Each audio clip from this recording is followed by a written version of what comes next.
Hello, everybody, and welcome to the Cultural Facilities Fund information session for the FY22 grant round. My name is Miranda Cook. I'm a program officer with the Cultural Facilities Fund program at the Mass Cultural Council, and I'm joined by Jay Padgett, program director for the Cultural Facilities Fund. And we're going to walk you through a presentation, right, Miranda? Yeah, so we have a PowerPoint presentation on the grant program and some instructions on how to apply at the end. And I think we can just get started. Okay, that sounds good. And then you can email us with questions or call us, and we'll respond to any questions you have. We also have office hours, but that we'll talk about that at the end. So the Cultural Facilities Fund has been around now since 2007. And we know the basic goals of the fund is to just think about and plan for the inevitable, which is the taking care of and the stewardship of facilities and arts facilities across the state. So, planning is a big part of the way we look at this, as is, everything's a one-to-one match. So there is some opportunity for the private sector to step up and to match some of the public money that's being put on the table. And then once again, we're aiming towards long-term sustainability and stewardship of all the wonderful facilities that you all manage in your cities and towns. We have 3 grant categories. The capital grant category is for the implementation of these projects. The feasibility and technical assistance is the planning for the projects.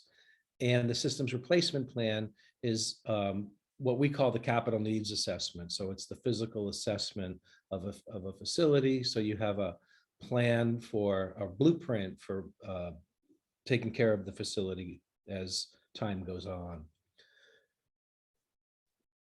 So there are 3 types of entities that can apply to the fund per the statute that created the fund. First is nonprofit cultural organizations that have a 501c3 designation. And these organizations should primarily be concerned with the arts, humanities, and/or interpretive sciences. So basically the mission is aligned with those types of programming. Municipalities can also apply, provided that at least 50% of the facility is dedicated for arts and cultural purposes. And then there's another metric here where the building, if it's over 50,000 square feet and half used for arts purposes, it would be eligible. But if it is less than 50,000 square feet, but 125 years or old and culture used for the arts and culture, then it can be of any size. It doesn't have to meet that 50,000 square foot requirement. And then colleges and universities can also apply, provided that the facility has open access to the community beyond the student and educational mission. So I'm going to talk about the capital grants first. And the maximum last round was 200,000, and there's a one-to-one matching requirement. You can go ahead and ask for, so that would be a $400,000 project, essentially. You could go ahead and ask for more. We don't really know what the cap is going to be until we see the shape of the demand that comes into the fund. So, feel free to request more. Sometimes we put a cap on just so that we can reach more projects, and the money can go a little bit further. We have about $9 million to grant this round. And capital grants are nice. They're flexible. They can be used for anything from the facility acquisition through maintenance and repairs to building a new facility.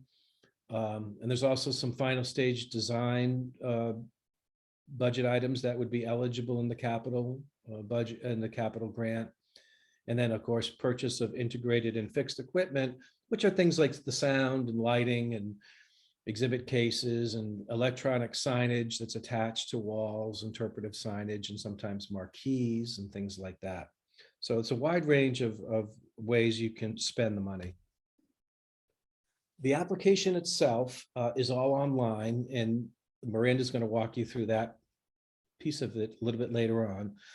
But there's some organizational facility and project information that we would like to capture so that the review panelists can get a good sense of the organization, its programs, its facilities, what the proposed project is. And then there's other components to the questions like what are the responsibilities of you as a renter versus the landlord. And then of course, if you own the building, the responsibility would be entirely yours. And then we look at some other components like the programmatic work that you do. And there's an interpretation of recent financial history that we do ask you to put in layperson's terms how things are going financially within the organization. We do ask for some of the financials as well, but this is just an opportunity to put into your own words how the organization is doing financially. I should mention too that as a capital grant applicant, you would have to either own or lease the facility. In other words, to have a legal right and responsibility to make physical improvements in the facility. So now we move into 4 sections that are scoreable. And the first section is derived from the legislative language that created the fund, and we call it the community impact section. So what you do is you describe the community need for this project. You describe the tourism impact for your organization, the financial need for this grant, and the local support for the project. Now, in the first and fourth bullet point, sometimes the capital project is so behind the scenes that the community wouldn't even be aware of what is happening because it's deep infrastructure improvements. You can answer this question and describe the community need for the organization and its programs, if you like. It's perfectly fine. And describe the local support for the organization and its programs. If the project happens to be so far below the radar of most people's awareness that it would be hard to describe community need for something that deep into the infrastructure. So that is the first section, and once again, it is scoreable. Then we move on to the financial capacity of the organization. And since this is a one-to-one match program, your ability to describe how you're going to raise the funds is something we would like you to tell us. We would also like to see if the organization has any savings for this type of work that are within the financials, capital reserves, if you will, to replace and take care of the building. And we want to know how you fund the ongoing capital maintenance and replacement costs of your facility. And just so we can have some insight into how you pay for some of the inevitable costs that arise on an annual basis. And then finally, this more applies to organizations that are expanding a facility, building a new facility, and or expanding programming to describe how you will financially support the new venture. If something significant is being implemented, the operational sort of profile of the organization will probably evolve, and we would like you to tell us how financially you're going to meet that challenge. Then we move into the project planning section, which is the third scoreable section.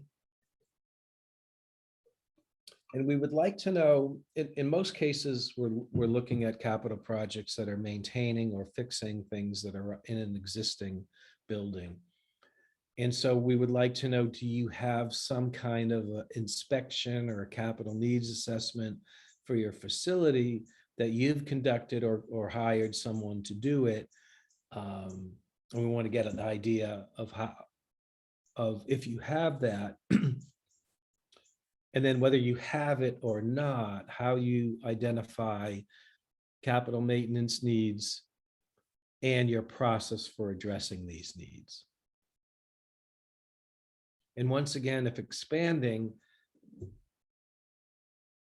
what is the demand for the increased programming that justifies the expansion, and what preparation have you done to address the impact of the expansion that will have on staffing and operations? So it's similar to the financial expansion question from a financial perspective, and this is the expansion from the operational perspective and what is driving this expansion.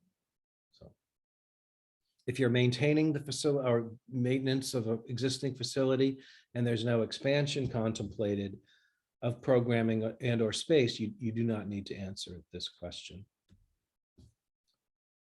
And then finally, the implementation section, we ask that you provide a timeline. And we would like to know how the project could proceed within about a year and a half. So the application is going to be due in January of 22, and then 18 months later is 2023 of June. And just let us know that, you know, what you're proposing can at least begin by then. It doesn't have to be complete by then, but we would like to know that the processes will be underway by that time.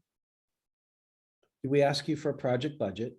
We'd like it to be clear and outline the sources and the uses of the fund. The sources meaning the money coming in to pay for this, and the uses being the expenses for construction, engineers, subcontractors, and things like that.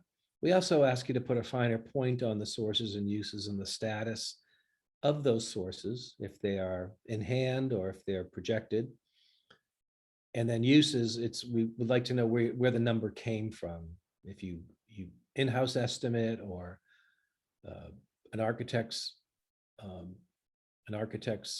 assessment of what it's going to cost, or a construction bid where you actually have a contract or you have a bid in place and it's a pretty firm number.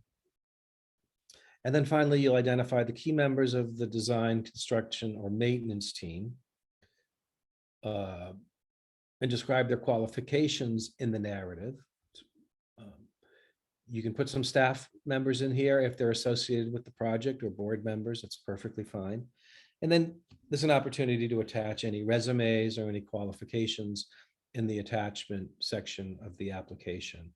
And then we'll get an idea of the impact to the community the project has, the financial capacity to take on the project, how you've planned for this project in the context of how you plan for any maintenance or expansion of the facility, and then finally the implementation. So that is the sort of universe of scorable components of the capital application. And then there's some required supplementary materials, and this is the list. Some of the things we've talked about already with a project budget and timeline is a requirement. There's a requirement to provide some financial information. And if you're an organization that has audits done by a third party, that's perfectly fine. And then if you do not, you're smaller, sometimes you might have an accountant's review. That'd be perfectly fine. And if you don't have that, just your 990s would be great. But you should just supply 2 years of these documents. And then sometimes those documents lag behind real time. So then you can just put in a summary of the year-to-date financials. The resumes of the implementation team, a board list and affiliations, but not for municipalities. Tax exemption letter, if applicable. So if you're a 501c3, that would apply. And then, like mentioned before, you have to either lease or own the facility. So in that instance, you would supply the copy of the lease and or deed. In cases of expansion, if you have any planning that's been done that's more in depth around projections going forward of what the costs and expenses are in the new environment of the expanded facility, or a business plan, you should include that document as well. We also can fund the acquisition of facilities. And if you're coming in for acquisition dollars, you should have at least a signed purchase and sale agreement. And then finally, images of the facility are helpful, and images of the work. These are the review panels that look at these. I think it's helpful for them to see what the narrative is explaining. The pictures give a deeper a more well-rounded view of the work that you're doing. And then you don't have to submit any of these optional supplementary materials, but this is a list of things we've seen in the past. You can have plans and estimates from builders, any sort of approvals you would get from the city or town for zoning or permitting, market studies, fundraising assessments, feasibility studies. The letters of support, they used to be mandatory for us, but we found that the real story of community support sometimes is reflected in letters, but also sometimes reflected in a lot of other ways too. So we want to not hinge too much on letters of support. You can certainly include those. We welcome them, but you wouldn't get dinged for it if you didn't have any. But you should, since community support and local support is one of the statutory sort of requirements, make sure that narrative section is filled out pretty clearly so that the panelists can see your interaction with the community and your support of the community. That is certainly a scorable component of the application. And then a few other things, you can add any press clippings and editorials. Obviously, that would show community support as well. Maintenance plans, replacement schedules. And then finally, data arts is a database of financial and programmatic quantifiable data run by a third-party organization that Mass Cultural Council used to intersect with quite a bit in this fund as well, but less so for this fund. So if you do fill out the data arts data, you can certainly include that. And that's perfectly fine, but if you don't, it's not an issue at all. Okay, so that was the big grant, the capital grant. And I'll go through the next two grants that are a little bit lighter in the request for information. And some of the information will be redundant, so I won't spend too much time on it. But the feasibility and technical assistance grants, they've gone up to 35,000, and it's a 1-to-1 match requirement. So you're looking at, it could be up to a $70,000 planning exercise that would be part of this grant. Excuse me. But certainly it can be less than that or more than that. But that's sort of the parameters of how we could participate in a planning exercise. And mostly we see architectural planning, the physical environment, accessibility, green building. We also see in the cases of expansion, testing the waters for the expansion and looking at what some of those things we already mentioned, the market demand, the impact to operations, and then finally campaign feasibility studies, which would be setting up a system for testing if there is capacity to raise money in order to conduct the work. So it's a fairly, once again, flexible planning grant.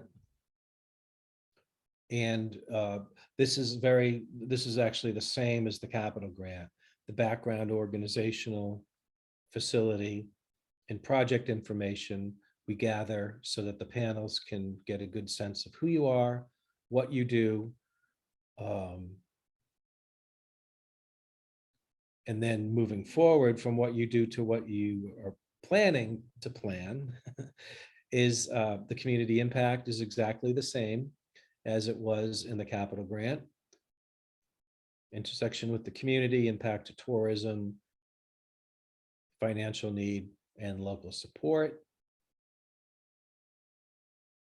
And then here is where it diverges a bit, project planning.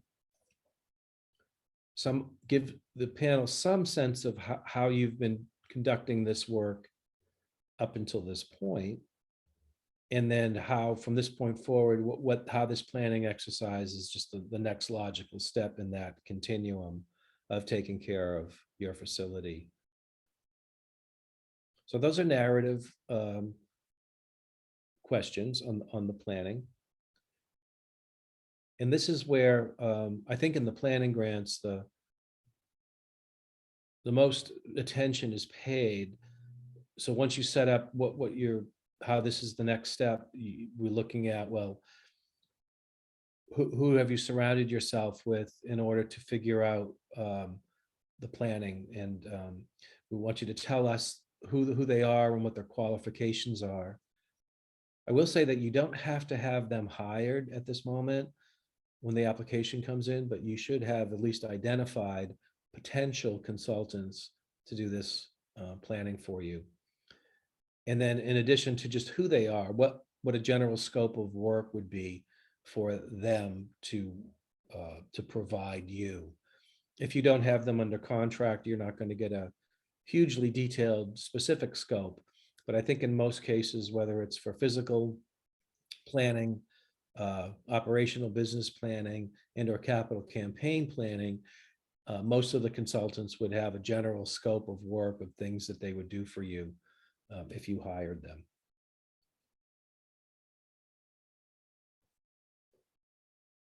Once again, the required supplementary materials will look familiar to what was asked for in the capital grant.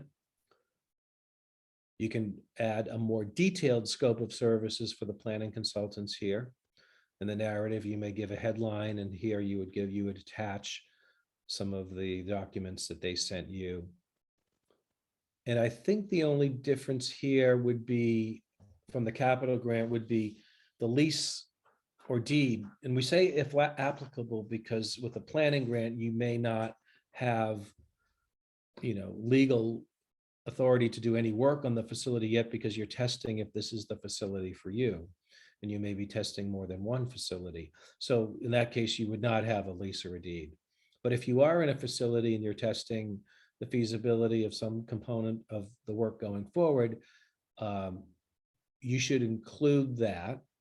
And the reason for that is if you are in a lease situation and you are planning something, we do a cross-check to see if it is within your purview to do this work and not the responsibility of the landlords, because we have to draw a pretty recognizable distinction between what you do as a 501c3, primarily concerned with the arts, and that's who we can work with, and we do not provide funding for the responsibility of the private sector and the landlord.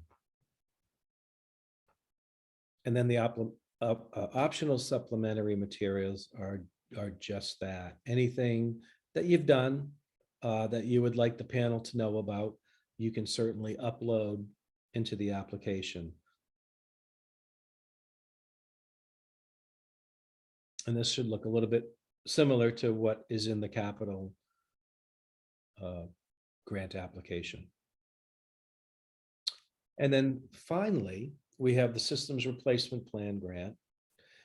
And it is a grant range between $7,000 and $12,500, depending on the size and characteristics of the facility. And this also has a one-to-one match. So the grants would be that amount, and you would put the same amount into the project. Now, this grant is a little different because it comes with a consultant already. A third-party engineer has been hired, and the nonprofit finance fund has been hired to walk you through the process of doing a capital needs assessment, or as we call it, a systems replacement plan. It is not for the implementation of any of these systems. It is for getting a global understanding of what you would need to do over the next 20 years vis-a-vis the building envelope, the mechanical systems, the electrical systems, the life safety systems. And then you'll get a spreadsheet and a detailed look into what is going on in each of those areas, and some financial forecasting for paying for this work over the next 20 years with an interactive spreadsheet to help you in your facility planning going forward. The application itself is a little bit like the intake form for the systems replacement plan. So we want to know some characteristics of the building, how it's used now, what was the original use, if the building is accessible and to what degree it is, and then any recent replacement or maintenance that's been done in the building. I'm going to go back to this slide for a second. There is some more detail about the systems replacement plan that I'm not highlighting here, but a lot of it is like how many bathrooms there are, how many are accessible, how many exits they are, if they're accessible, things like that. So it gets a little bit granular, but it's the type of information that the engineer needs to know before they would come out to look at the facility, but it also will help them price out the facility, whether it's between $7,000 or $12,500 grant.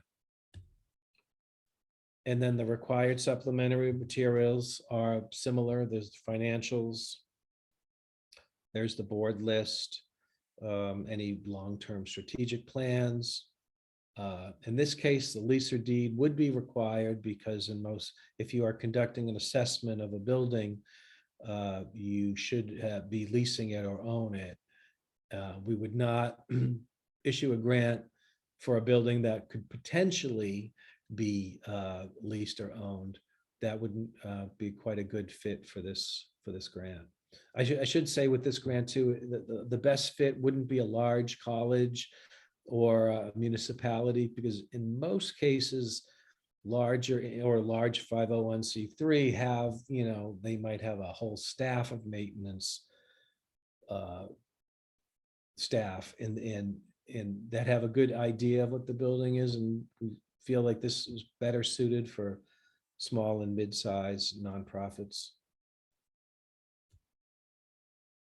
Okay, so those are the three grant categories we have: capital, feasibility, and then systems replacement plan. And then as an overview to all this, we encourage any grantees to support people of color and women-owned planning and construction firms. And to do that, there's a list that's on the state websites of certified businesses, whereas they would call them certified minority business enterprises, can be identified and contacted. And we encourage you to access this list if you get a grant or if you don't get a grant. And then I am going to pass this over to Miranda, who can go through a few more of these slides and give you some more insight into how to apply for the fund. Okay, sounds good. Thank you, Jay.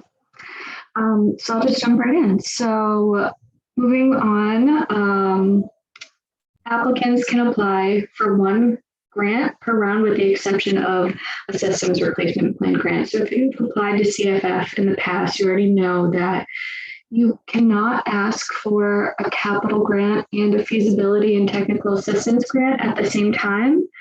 So it's one or the other.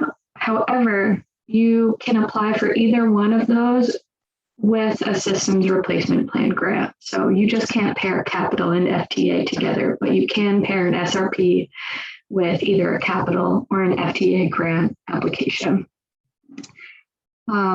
Starting next round, this is just sort of something to be aware of for the next year for more long-term planning. If you are awarded a capital grant in this year, there will be a 1-year wait period. There we go. Before you're eligible to come back and reapply for another grant, but that will be applied in the next round of funding. So that will be FY23. So you won't have to worry about that until then, but just something to be aware of. We will be instituting a 1-year wait period for returning grantees. Okay, so all CFF grants are one-to-one cash match. The matching funds must be cash in hand before grantees can move forward with their grant contracts. So this means that we cannot apply pledges toward the match requirement, but they can come from corporate, philanthropic, or other public sources, as long as they're not another state source. They cannot be from debt or loans or day-to-day operating funds from an organization. Capital grantees have 2 years to raise the matching funds. So for this round of funding, grantees would have until May of 2024 to raise the match, and planning grants recipients would have 12 months. So that would be May of 2023. And for those of you who have already begun work on the project, you can use invoices for eligible project costs that have already been completed, as long as they are not dated earlier than September 1st of 2021. Okay, so a couple of important dates and deadlines. So we do have an intent to apply. The deadline for that is Friday, November 19th. It is not a hard deadline, so that means that if you do not begin your application before the 19th, you still are eligible to apply. So you can start an application at any point up until the final application deadline of January 14th, which is also a Friday, before 11:59 p.m. But we do ask that folks complete the intent. It just sort of helps Jay and I gauge the volume of incoming applicants, and also check the eligibility of everybody who intends to apply in this round. So we just want to make sure that folks don't go through the trouble of completing an entire grant application if they don't meet the basic program eligibility. So we do ask that folks fill it out. But anyway, the final deadline is Friday, January 14th. And we anticipate that grant announcements will be made in May of 2022. Now, if you have already received a CFF grant and it's still outstanding and you want to reapply in this round, you are subject to another set of deadlines. So basically this means that we're asking that folks complete their current grants before they come back and reapply to the fund. So if you still have an outstanding grant, the grant contract needs to be executed by November 15th. So that's coming up soon. And all final invoices for the disbursement of the grant need to be to Mass Development, so you can get your grant funds and close everything out by December 15th. Okay, so now I'll just walk you guys through the different components of the application. So the Mass Cultural Council does have a new grants management system for all agency programs. And because it's new and we're still kind of adjusting and learning the new system, it's possible that logging in might be the trickiest part. But I think if that's the hardest part of everything, then we're in pretty good shape. So anyway, if you haven't visited our new application system yet, the link is here. You may or may not already have an account in the system, even if you've never been here yet. And that is because we've migrated all of our data from our old database into this new platform. So if this is your first time visiting, you can enter your email address and click Forgot Password. And if you're already in the system, it will send you an email with a password so that you can just log right in on behalf of your organization or your town or university and begin applying. If you don't already have an account, you'll register. And for this program, whether you're a 501c3, primarily concerned with the arts, humanities, and sciences, or if you're a college, or if you're coming from a municipality, you're going to register in the system as an organization in order to be eligible for this program. So yeah, that's a basic program eligibility. Individuals in the grants management system are not able to access this grant program, but you'll register as an organization, follow the prompts, fill out all of your contact information. Usually when you begin typing where the org that you're coming from, it will pop up automatically in a drop down and you'll be able to select it. So because we do have a lot of information already on record, but if it doesn't, then you'll have an option to fill it out yourself for the first time. So again, the registration part might be a little tricky for new folks, but if you have any trouble, send me an email and we will absolutely help walk you through it. So anyway, once you're logged into the system successfully, you should be able to see your homepage is going to be pretty clean and simple. And you'll see a section that says current opportunities. So you click there and you'll see all 3 Cultural Facilities Fund grant categories. So you begin your application there. Just make sure that you're applying for the right grant category. Yeah, can't stress this enough. Every year we do find some folks who begin a capital grant application, but what they really wanted was an FTA. So just be sure that you're applying in the right grant category that you're seeking funding for. Now, so the intent to apply is just the first section really of the online application. It's about 2 tabs and it's basically just organization and project overview info. So fill out all the required fields, save your work often, click submit, and you'll get a notification that you've successfully submitted your intent. And again, we are asking that folks submit their intent by November 19th.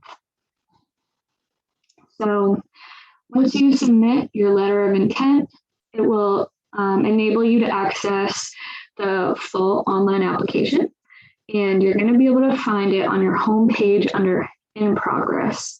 So you'll return there at any point that you want to continue working on your application. So as you're going through, there are multiple tabs that request information. Just make sure you complete all the required fields. And at the end of the application, there's an additional materials tab where you will upload all of your required and optional supplementary materials. So if you've applied to CFF before, you probably remember submitting your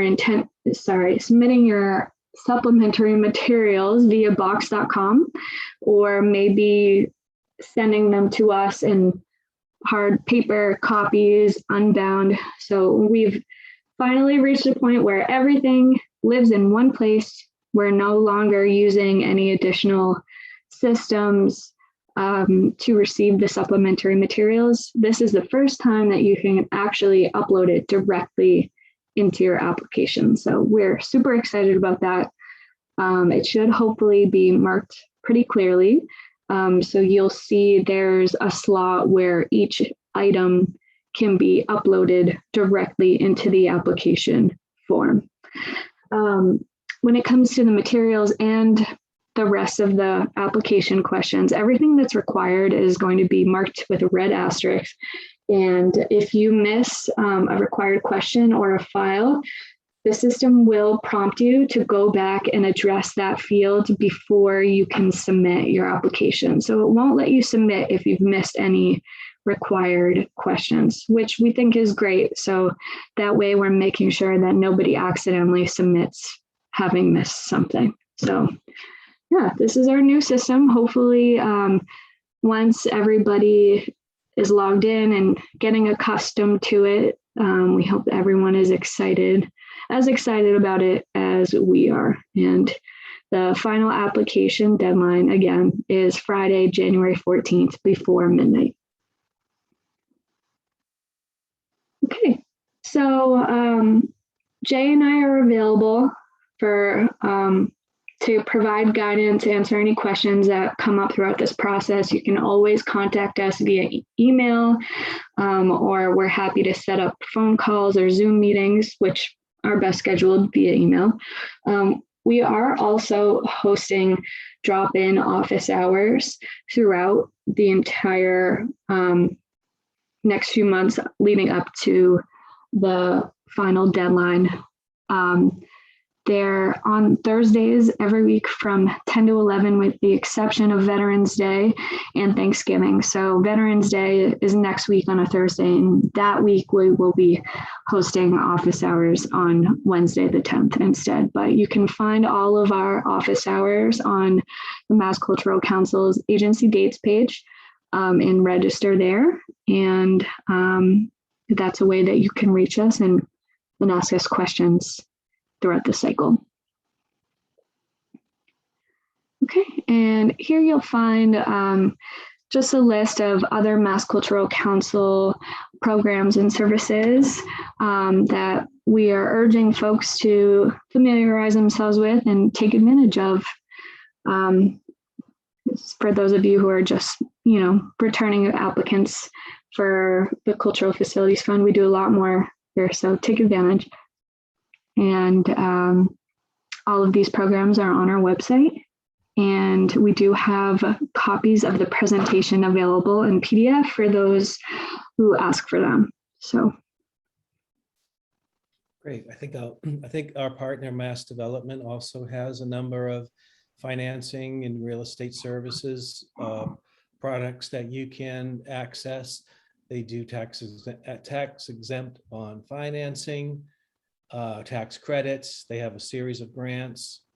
So there's a lot of technical assistance and other programs and grants and financing that you can certainly look on their website and see if there's any resources there that might be helpful for you. So that's the end of the presentation. As Miranda said, we're available for consultation individually or in office hours. And if you have any trouble with the application, you can certainly let us know, and we'll walk you through any of the processes for you to successfully submit an application. So thank you for attending the webinar. And once again, let us know if you have any questions, and we'll certainly try to answer them to the best of our ability. Thank you. Thanks.